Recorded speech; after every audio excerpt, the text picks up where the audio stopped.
Saudara, selama Ahlus Sunnah wal Jamaah menjadi mayoritas di Indonesia, nggak usah khawatir. Madhab-madhab yang lain bisa hidup dengan tenang. Jangankan madhab yang lain, orang kafir pun hidup tenang, saudara. Karena Ahlus Sunnah wal Jamaah, saudara, nggak ada diajarkan untuk mengganggu orang lain. Kalau Ahlus Sunnah tetap menjadi mayoritas di Republik ini, saudara, nggak ada Ahlus Sunnah yang mengganggu Syiah, yang mengganggu Wahabi. Syiah dari dulu udah ada di negeri kita.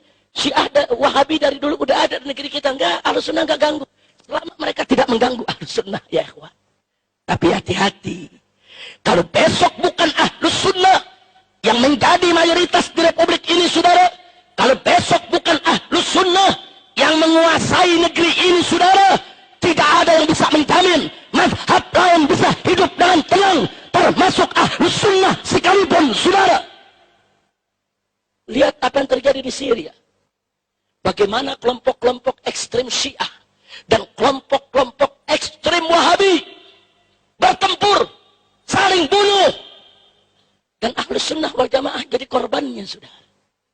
Almarhum wal maghfurullah Syahid Profesor Dr. Muhammad Said Ramadan Al-Buti, saudara.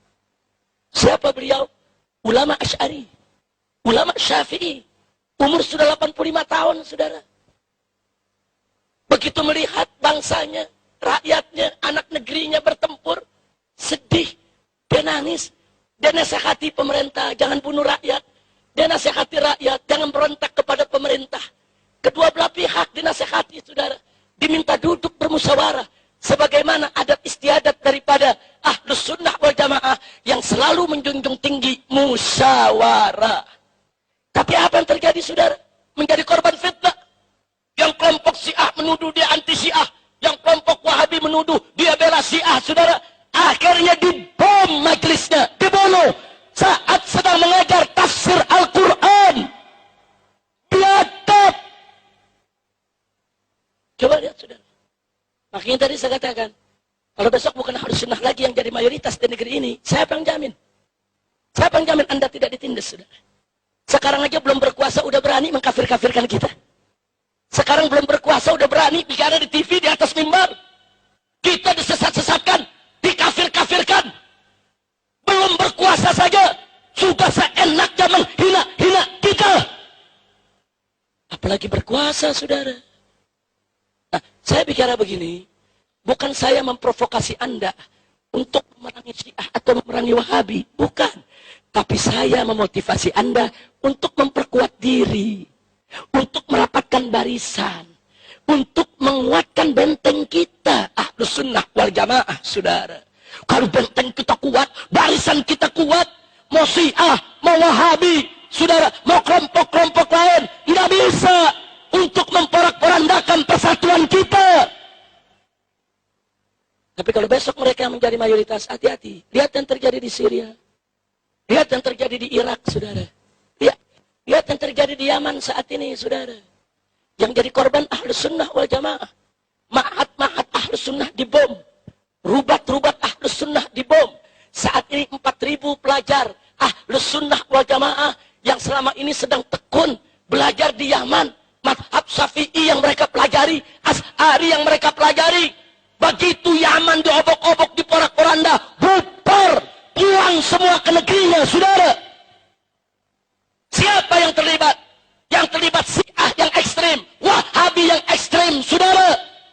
Ini ekstremitas, saudara, berbahaya.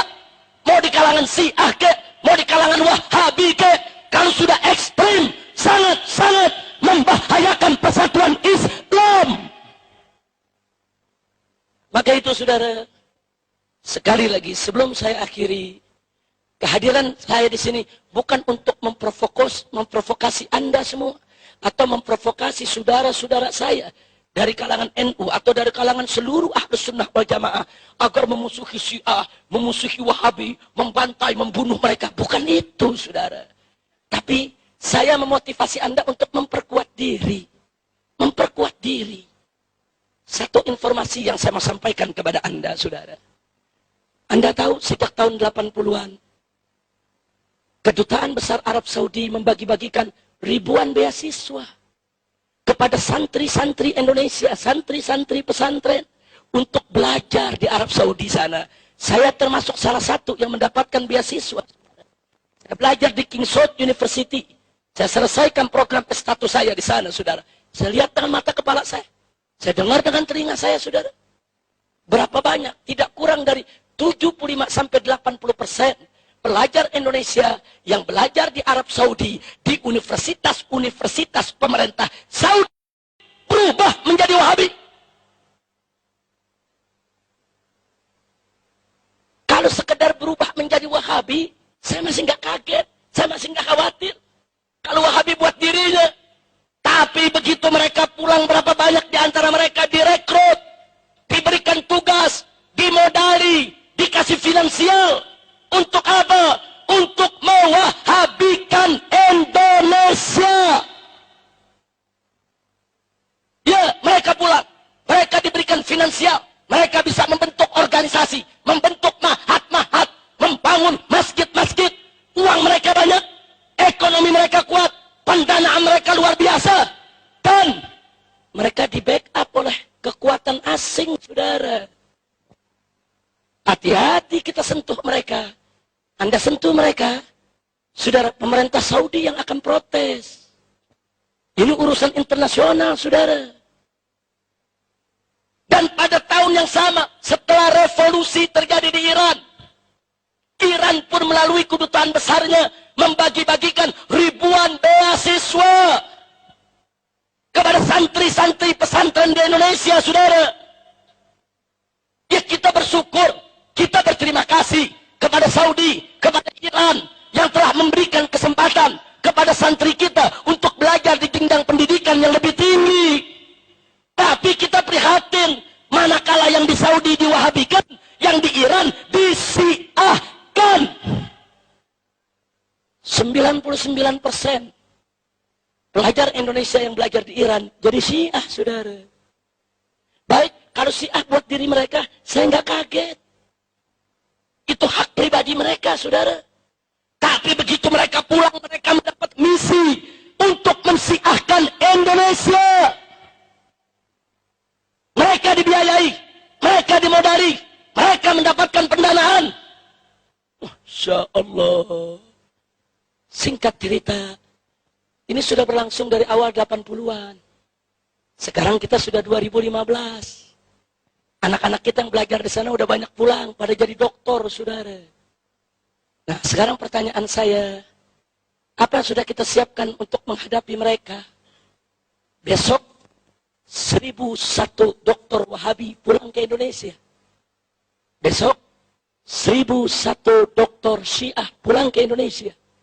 Dan yang lebih parahnya lagi, sebelum Saudi dan Iran bagi-bagi beasiswa, Inggris, Amerika, Eropa udah bagi-bagi beasiswa. Anak-anak kiai dibujuk-bujuk untuk belajar ke Amerika. Belajar ke Harvard University, belajar ke Boston, belajar ke Cambridge, belajar ke Sorbonne, saudara. Didoktrin dengan paham-paham liberal. Dengan pluralisme, sekularisme, materialisme, saudara. Segala macam pahaman-pahaman yang bukan paham Ahlus Sunnah wal Jamaah. Ya, mereka berubah menjadi liberal. Kalau anak-anak kita belajar di Amerika, belajar ilmu komputer, kita senang. Belajar ilmu geologi, kita senang. Belajar ilmu kimia, ilmu kedokteran, kita senang. Tapi yang menjadi muskilah adalah anak-anak kita belajar tafsir kepada profesor Yahudi, belajar hadis kepada profesor Nasrani. Inna lillahi wa inna ilaihi raji'un. Saudara, sekali lagi saya ulangi. Sebentar lagi 1001 dokter liberal mengepung kita. 1001 dokter Wahabi mengepung kita. 1001 dokter Syiah mengepung kita. Ingat, mereka datang sebagai cendekiawan, sebagai ilmuwan, sebagai doktor. Dan mereka begitu masuk ke Indonesia, mereka masuk ke legislatif, yudikatif, eksekutif. Mereka menjadi penasehat-penasehat menteri, penasehat-penasehat jenderal. Jadi jangan kaget. Kalau kurikulum Wahabi udah masuk ke sekolah-sekolah kita, saudara. Masuk kurikulum-kurikulum Wahabi ke pesantren-pesantren, saudara. tanpa disadari. Nah, saudara, mereka masuk ke partai, besok ada yang jadi menteri, ada yang jadi pejabat, pengambil kebijakan,